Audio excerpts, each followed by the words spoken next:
for the minute and a half. This won't be very long, so don't worry. I'm gonna spoil it, though. My favorite parts of it were the death of Gus Fring, the knife attack, and the shooting. Okay, my four favorite parts are the death of Gus Fring, the shootout, and the death of Hank. You can see 5. The knife attack and the shooting. The M60 shooting with the bad guys. I'm just gonna call them bad guys, because I don't think they deserve a mention.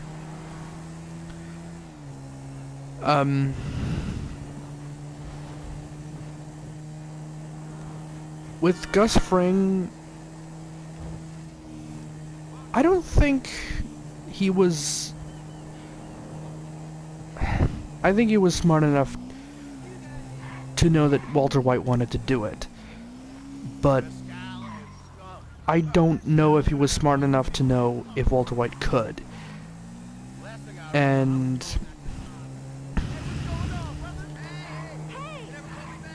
at a point, I think, yeah, he was smart enough to know that Walter White could, but shit. Fuck.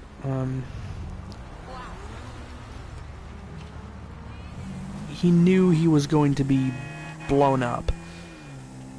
Gus Fring was going to be blown up by a car bomb. Lucky miss. And he decided not to pull open the door. Not that I care about Gus Fring, he's an asshole, but Gus Fring knew he was gonna die if he pulled open the car door, and so he didn't.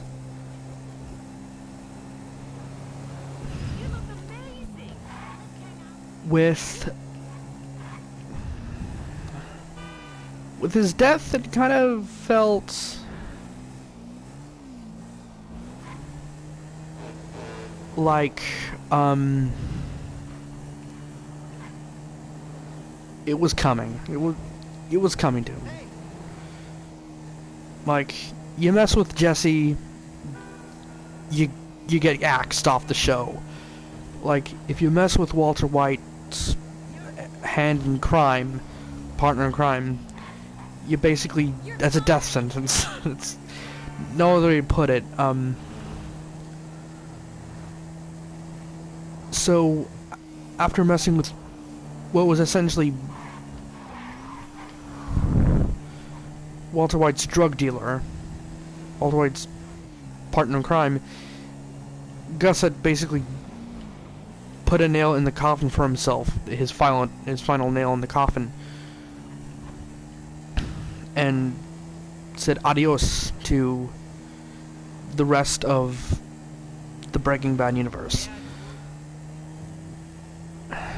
And being blown up by his, what, basically arch nemesis, was just icing on the cake. It was such poetic justice for that, let's be honest, Kingpin, that he couldn't have gone out any other way. If it was the car bomb, it would have been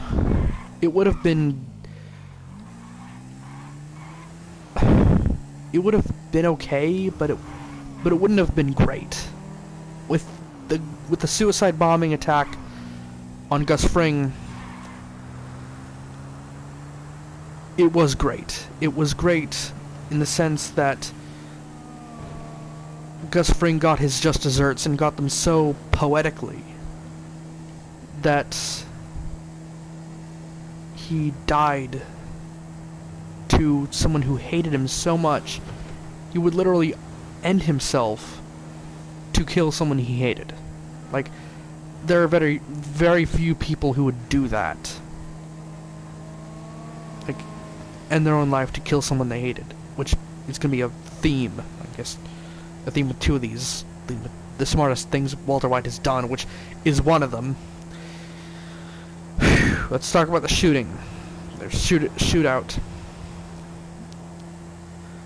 The shootout with the bad guys and the DEA with Walt in the car was out of Walt's control. Walter White had called the bad guys to eliminate Jesse Pinkman because he thought he could use them. And he kinda did. He kinda did use the bad guys to eliminate people in prison to... But, yeah, that's why the bad guys appeared in the first place.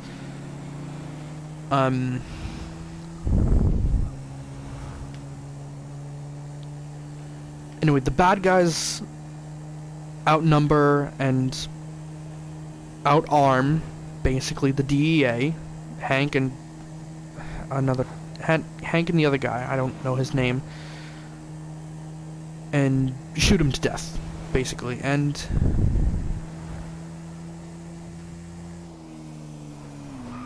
Hank is bleeding from his leg, I think his right leg? His right leg. With either his left leg. Depends on which perspective you are seeing Hank from. But yeah, Hank dies, and Walter is broken from that. Walter is basically shattered after that. I'm not going to go into the trauma, psychological aspect of it, because I don't think he deserves it. But Walter White doesn't deserve that. He doesn't deserve that. The bad guys did it because they didn't care. Which is truly something scary about someone if they don't care who's related to who, or if someone's family or human life in general. That's scary. Which basically cements them as the bad guys for the remainder of the show, which is basically 2 episodes. Anyway, the bad guys kill Hank, and then there's the... And then there's the knife attack. I closed my eyes to remember what happened, even though no one died. Like, one person got kidnapped, a baby got kidnapped, and... But it's scary. It scared me. Every time I see that, like the knife attack, the knife fight with Skylar, I feel scared.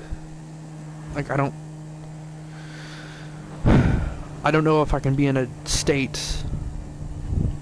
where I don't feel scared. I always get really, like, really scared, especially because I have autism, and Walter Jr.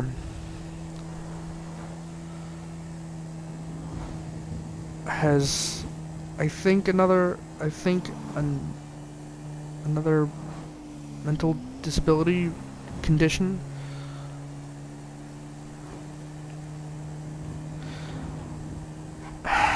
And it just terrifies me. Like, everything that happens in the scene just... I'm feeling a little terrified talking about it right now, but yeah, it terrifies me. It's like out of a horror movie, almost. It feels like straight out of a horror movie where, like, I know Skylar picked up the knife and slashed, but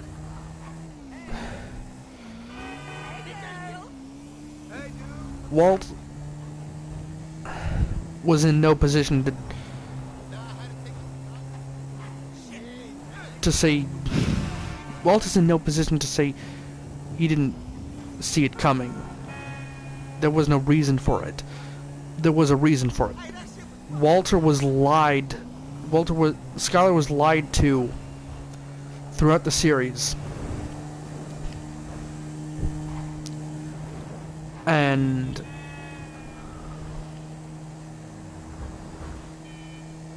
after arguments upon arguments with a liar and basically a meth producer, it becomes enough.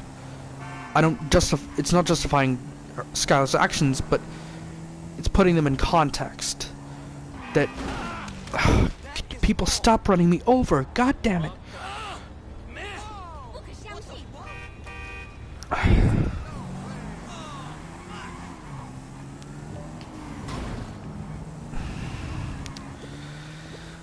That after arguments and being shouted at and being lied to and knowing that your husband is a criminal, a high-profile criminal, and after Hank dies, you feel it was basically the climax of the home arc. There's two arcs in Breaking Bad, I think. Two main storylines.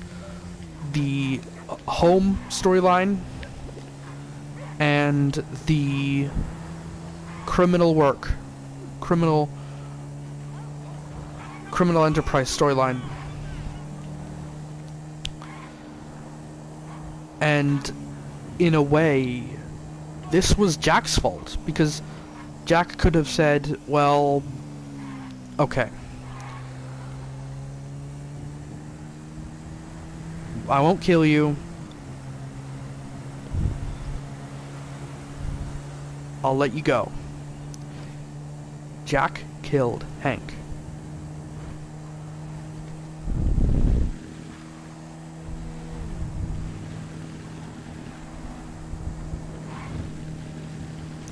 But it was also Walt's fault. As if Walter just left the family, there would have been no knife fight. There would have been no knife attack. There would have been no nothing. If Walt just left and got out... I know Walt was concerned for his family, but Walt was consumed by the money, basically. I know it's really dark to laugh at this, but it was basically... when you get to a certain point of financial success, you don't have any desire for ethics anymore. And this isn't like a dunk on capitalism, it's a dunk on people who don't care. And there are people who don't care.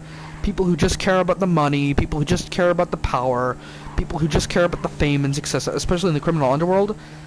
There are people out there who just care about the money, the fame, success, or the money and success and power of basically making it, which is a whole other thing onto itself. But yeah, people who care lose some of that caring, or morality, in other words, when they make enough money, because you care more about the money, you care more about yourself than you do about other people. I know some economists or hardcore capitalists will say, well, you have to care about other people. Yes, you do have to care about other people first. Cyclists. You do have to care about other people first to make money in the first place, but to keep making money, to play that infinite game, like, beginning to make money is about caring about other people. Like, what do other people want? And I don't think it's an emergency, woman.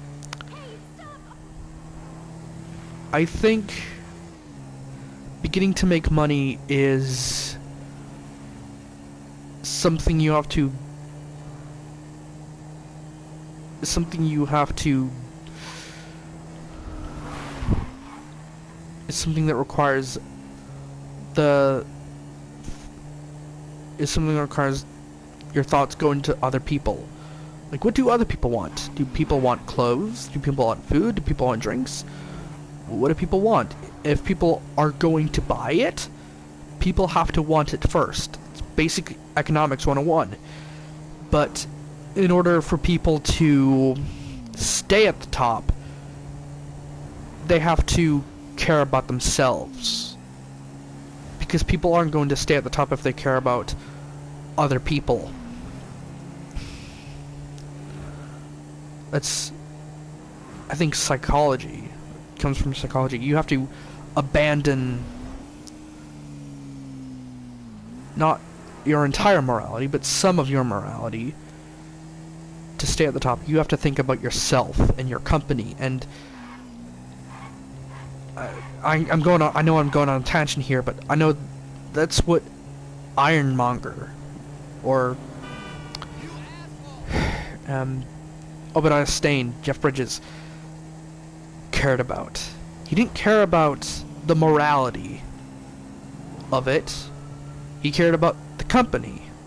He cared about the board. He cared about the wealth. He cared about the politics. And it's a human thing. It's a human thing to say, yeah, I do care about the money. I do care about the wealth and success. I do care about the fame. I do care about the politics. I do... Like, you don't think about what everyone thinks about you. Because, like, no one... Not everyone's gonna love you. You care about the people who are the biggest spenders and the investors. What do they think? And in a criminal empire, there are no investors. There are other mob bosses, there are other kingpins. And you think, okay, how can I undermine them? Which, anyone who studies criminology knows that a lot of criminals, not all of them, but a lot, are mentally disturbed. Like, people who stay in the criminal underworld, they do so because they're sick. Or they've gotten sick because of something that happened in their lives. I know it's, like, getting... I'm studying psychology, so I know what I'm talking about. I actually am. And criminals are two types. They're either insane, like antisocial, or they're poor and they're desperate. I think Walt started poor and desperate, but then he became greedy. Greedy to the point of insanity. Greedy to the point of losing his entire morality and justifying, oh, this is for the family. Oh, this is for Skylar. Oh, this is for Walter Jr. Oh, this is for Molly. I think that's what the baby's name was, Molly. He justified it as if it was for the family, but no. He only wanted the money for himself because he knew he was gonna die, and he didn't want to die poor. So yeah, you don't. I can understand his thinking. That's the scary part. I can understand his thinking. And it doesn't make him... It still makes him evil. You can still understand an evil person's thinking. You can... If someone murders someone else, it's evil. But you can still understand why they did it. Like you can understand perfectly why Obadiah Stane turned into Ironmonger. Because he was jealous of Iron Man. He wanted his own iron suit. That doesn't make it right. There's a difference between morally right and understandable. And I just bumped into a tree. So yeah, the difference between good and understandable... There is a difference between... You can't understand something, it is safe to call it insane. But you can call something evil and understand it. You can call something inherently evil and understand it. That doesn't mean you agree with it. It just means you understand it. I think a lot of people don't understand where other people are coming from these days. I'm talking about politics, and they call it evil. That's a mistake. They should call it, oh, you're crazy. You're not... I wouldn't say people on the left are evil. I just think they're dumb. Oh, you're dumb. You don't understand. Some people on the right are conspiratorial. I do truly think that. But I'm not saying they're evil. There are some people on both political sides who have evil ideas. Who do have bad ideas that would lead to evil outcomes, yeah. But that leads us, fittingly, circling back, to the shooting. When Walt came in, he cared about Jesse. He didn't care about stopping the bad guys. He didn't care about stopping the bad guys. The bad guys were, I think, a secondary importance. Jesse was the main concern. He wanted to get Jesse out of the pit that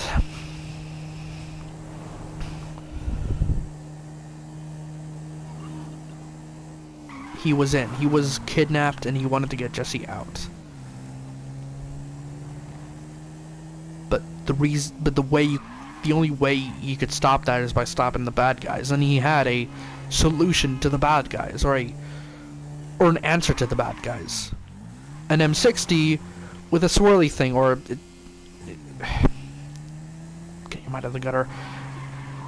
With a swirly thing, or a turny thing, or whatever, it go round and round. It went round and round, and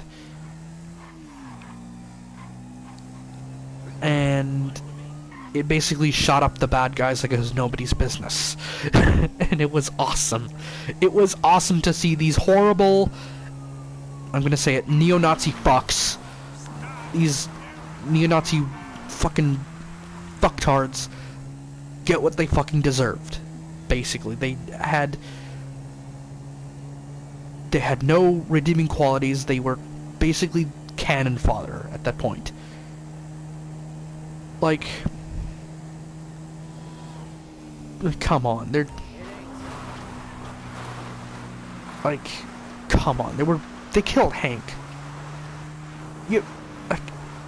Walt could have, and I'm not saying he should have, but he could have killed Hank, and it was probably in his best interest to kill Hank, and if he lived long enough, and the cancer didn't get him as soon as it, and the cancer didn't,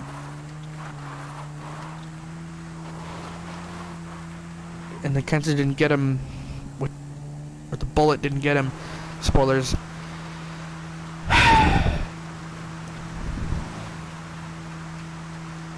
he would have found a solution to Hank that didn't kill him, but got him fired, I think, because Walt didn't want Hank to die. He didn't want what happened at the house to happen. And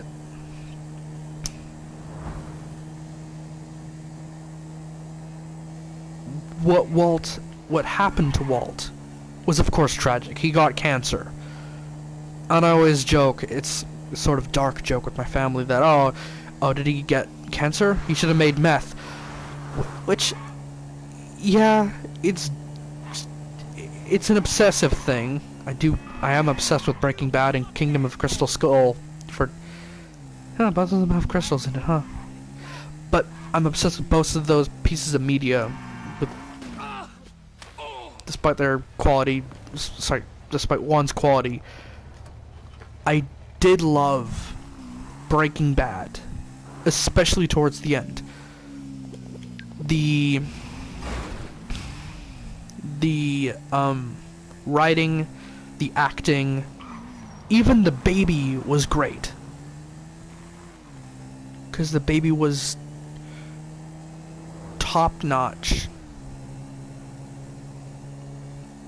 It cried and said mama. Like, that was improv. It was improv. That's good writing. That's good acting right there.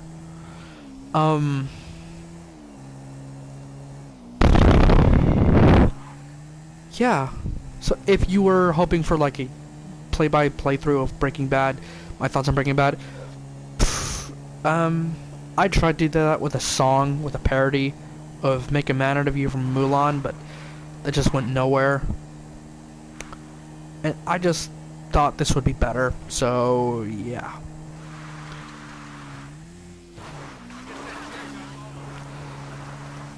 And I rarely say this about people, fictional characters, of course. They deserved to die. Like, Gus was ruining a lot of lives and had